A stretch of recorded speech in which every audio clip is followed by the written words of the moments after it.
Imagine a system of ancient invisible energy so powerful that it was guarded as a sacred secret by mystics in the Himalayas for centuries.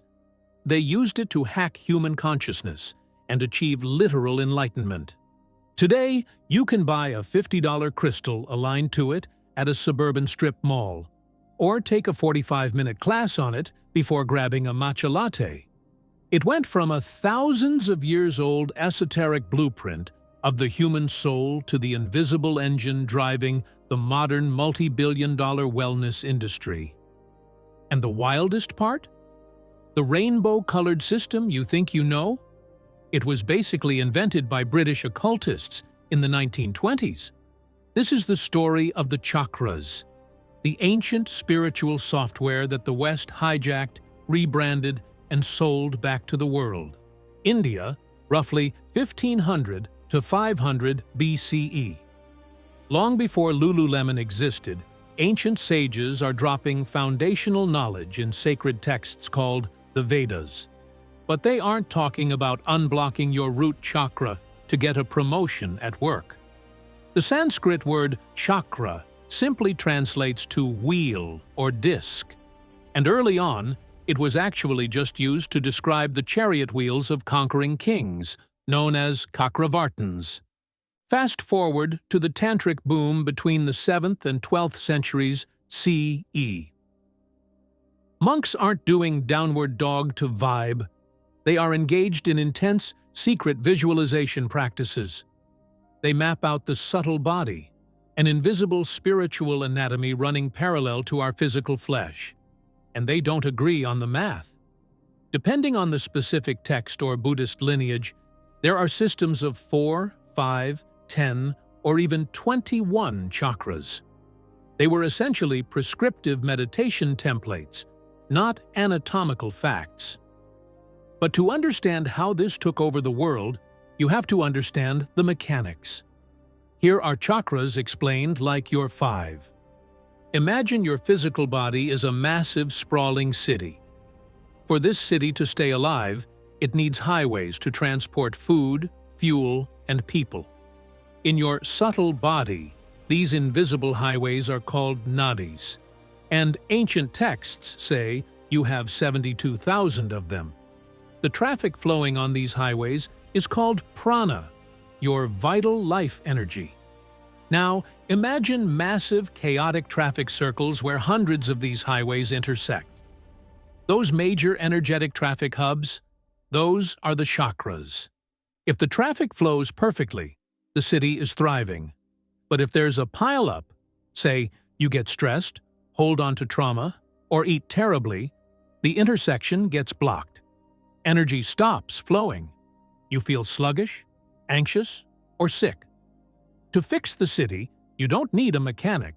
You need an energetic traffic cop to clear the jam and get the prana moving again. In 1577, an Indian sage named Purnananda Yati decides to codify this traffic map. He writes a text called the Sat Chakra Nirupana, laying out the specific 6+1, 7 chakra system. It's a hyper-specific meditation manual detailing Sanskrit seed syllables, elements like earth and fire, and Hindu deities assigned to each energy center. For centuries, this text remains an obscure, localized spiritual manual. But then, the British arrive. It's 1919.